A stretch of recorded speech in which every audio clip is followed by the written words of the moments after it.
రాహుల్ గాంధీతో సమావేశం తర్వాత కీలక వ్యాఖ్యలు చేశారు తెలంగాణ సీఎం రేవంత్ రెడ్డి. రాహుల్ గాంధీతో తనకు ఎలాంటి గ్యాప్ లేదన్నారు. కాంగ్రెస్ ముఖ్యమంత్రిగా రాహుల్ ఎజెండాను పూర్తి చేయడమే తన లక్ష్యమన్నారు.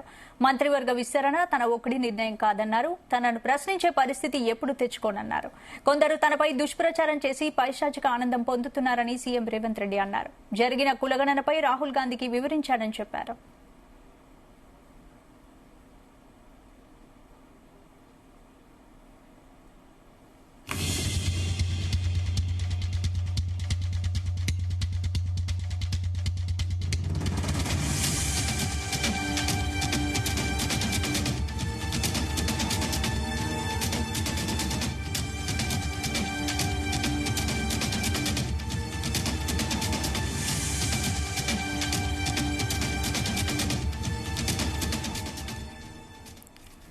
రాహుల్ గాంధీతో సమావేశం తర్వాత కీలక వ్యాఖ్యలు చేశారు తెలంగాణ సీఎం రేవంత్ రెడ్డి. రాహుల్ గాంధీతో తనకు ఎలాంటి గ్యాప్ లేదన్నారు. కాంగ్రెస్ ముఖ్యమంత్రిగా రాహుల్ ఎజెండాను పూర్తి చేయడమే తన లక్ష్యమన్నారు. మంత్రివర్గ విస్తరణ తన ఒక్కడి నిర్ణయం కాదన్నారు. తనను ప్రశ్నించే పరిస్థితి ఎప్పుడూ తెచ్చుకోనన్నారు. కొందరు తనపై దుష్ప్రచారం చేసి పైశాచిక ఆనందం పొందుతున్నారని సీఎం రేవంత్ రెడ్డి విమర్శించారు. జరిగిన కులగణనపై రాహుల్ గాంధీకి వివరించారని చెప్పారు. ఇదే అంశానికి సంబంధించి పూర్తి అప్డేట్స్ మా బ్యూరో చీఫ్ నరేందర్ అందిస్తారు. నరేందర్,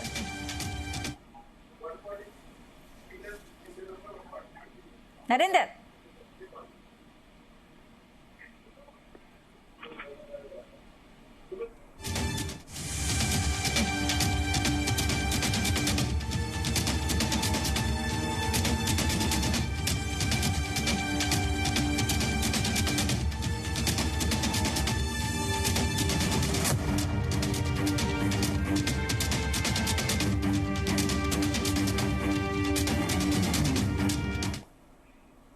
ఇదే అంశానికి సంబంధించి పూర్తి అప్డేట్స్ మా బ్యూరో చీఫ్ నరేందర్ అందిస్తారు. నరేందర్, రైట్ స్పందన. నిన్న మనం చూసాం ఈవినింగ్ హడావుడిగా ముఖ్యమంత్రి రేవంత్ రెడ్డి ఢిల్లీకి వెళ్ళినటువంటి పరిస్థితి మనం చూసాం. కేసీ వేణుగోపాల్ ఫోన్ చేసిన నేపథ్యంలో ఆయన హుటాహుటిగా వెళ్లి ఈ రోజు రాహుల్ గాంధీతో సమావేశమయ్యారు. అదేవిధంగా పార్టీ ముఖ్య నేతలు కూడా ఈ రోజు సమావేశమయ్యారు.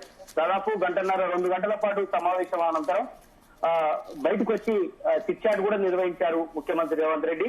మొత్తం రాష్ట్ర రాజకీయాలతో పాటు దేశ రాజకీయాలు, మంత్రివర్గ విస్తరణ, అదేవిధంగా బీసీ కులగణన, అదేవిధంగా నిన్న చేసినటువంటి మోడీపై చేసినటువంటి వ్యాఖ్యలు కావచ్చు, వీటన్నిటి మీద తన చిట్ చాట్ లో ఆయన మాట్లాడినటువంటి పరిస్థితి మనం చూసాం. దాంట్లో కొన్ని మనం ఇంట్రెస్టింగ్ విషయాలు ఉన్నాయి.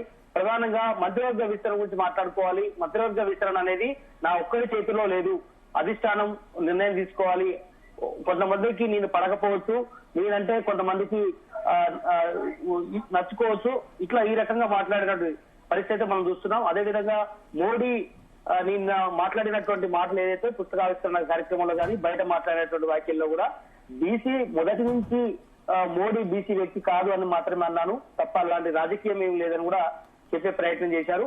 అదేవిధంగా అధికారంలో ఉన్నటువంటి బీజేపీ కేంద్రంలో ఉంది, అన్నదమ్ముల బంధంలాగా ఉంటుందనే విషయాన్ని ఈ సందర్భంగా ఆయన మాట్లాడారు. అంతేవిధంగా రాహుల్ తో ఎలాంటి గ్యాప్ లేదన్నటువంటి విషయాలు చెప్తారు. ఎందుకంటే ఈ మధ్య కాలంలో మనం చూస్తున్నాం రాహుల్ గాంధీకి రేవంత్ రెడ్డి మధ్యలో కొంత ఏదో కోల్డ్ వార్ నడుస్తుంది, సరిగా గ్యాప్ ఉంది అన్నటువంటి విషయం మీద కొన్ని స్పెక్యులేషన్స్ వచ్చిన విషయంలో ఆయన వివరణ ఇచ్చుకునే ప్రయత్నం చేశారు మీడియాతో చిట్ చాట్ లో. ఎలాంటిది లేదు అని కూడా చెప్పే పరిస్థితి. అదేవిధంగా సీఎం చైర్ కు నేను ఎక్కడ కూడా అగౌరవపరిచాను, సందర్భానుసారంగానే నేను మాట్లాడుతున్నాను. ప్రతిపక్షాలు ఇష్టానుసారంగా నా మీద కావచ్చు, మా ప్రభుత్వం మీద కావచ్చు కించపరిచే విధంగా మాట్లాడుతున్నటువంటి సమయంలోనే నేను ఎదురుదారి మాటలు మాట్లాడుతున్నాను అన్నటువంటి విషయం మీద కూడా ఆయన చెప్పే ప్రయత్నం చేశారు.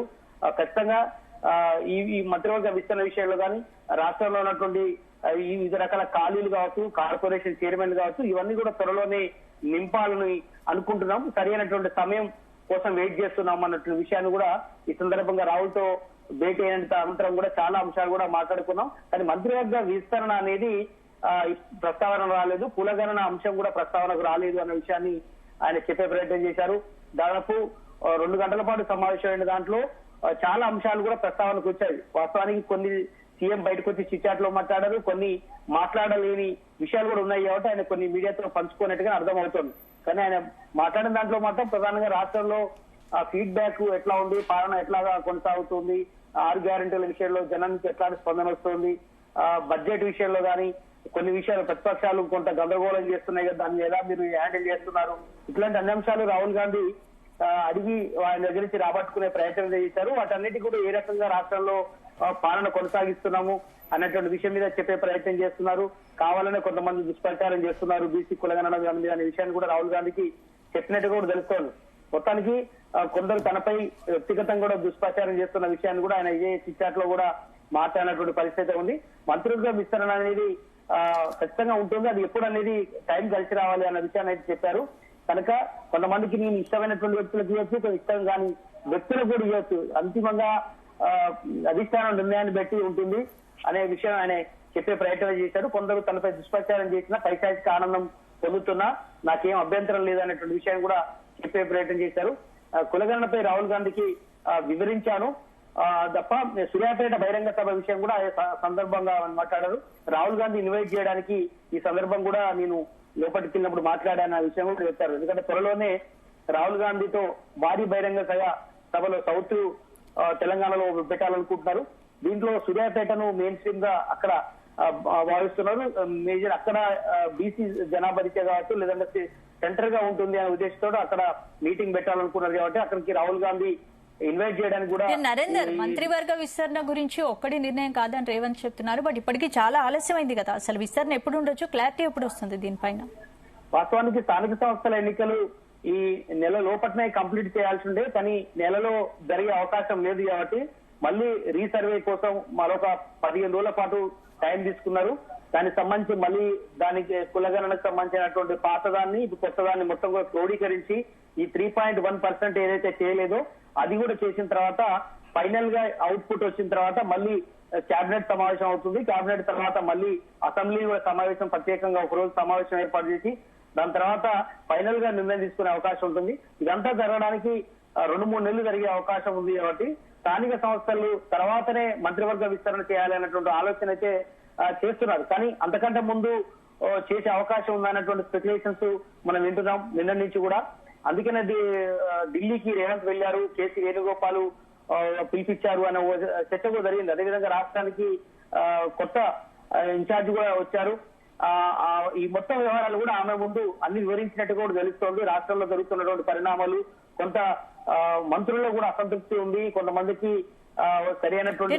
నరేందర్ ఇక్కడ ఇంకో విషయం కూడా మెన్షన్ చేశారు, తనను కొందరు అంగీకరించకపోవచ్చు అని కామెంట్స్ చేశారు. అంటే ఏంటి ఇది, విపక్షాలను ఉద్దేశించన్నారా లేక కాంగ్రెస్ నేతలపై మాట్లాడారు?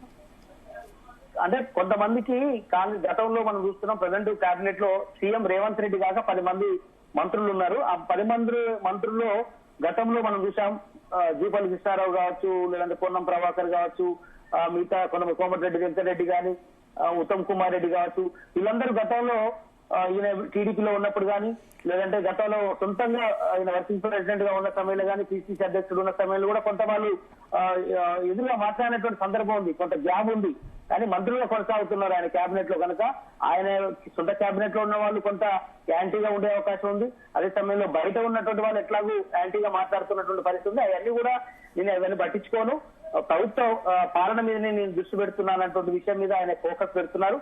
అదే విషయాన్ని తన చర్చాట్ లో ఢిల్లీలో మీడియాతో ఇష్టాగోష్ఠిగా మాట్లాడారు.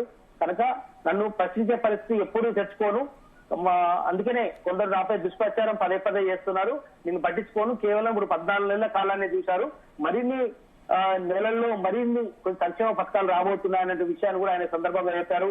3.5 సంవత్సరాల నుండి పూర్తిగా ఈ 2 years నేను అభివృద్ధి మీద దృష్టి పెడతాను.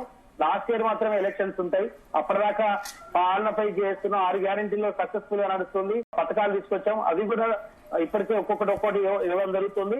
త్వరలోనే మరిన్ని స్కీమ్లు రావడానికి అవకాశం ఉంటుందనే విషయాన్ని అయితే చెప్పారు.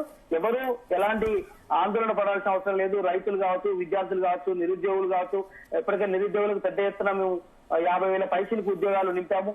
విద్యార్థులకు మంచి స్కాలర్షిప్లు కావచ్చు, లేదంటే గురుకులాల్లో పెంచే విషయం కావచ్చు, ఏం చేస్తున్నామనే విషయం కూడా తన చిట్చాట్లు చెప్పుకుంటూ వచ్చారు. అంతిమంగా మాత్రం కీ పాయింట్ చెప్పుకోవాలి, మంత్రివర్గ విస్తరణ అనేది నా ఒక్కడి చేతిలో లేదు, దానికోసం నేను ఢిల్లీకి రాలేదన్న విషయాన్ని ఆయన చెప్పే ప్రయత్నం చేశారు.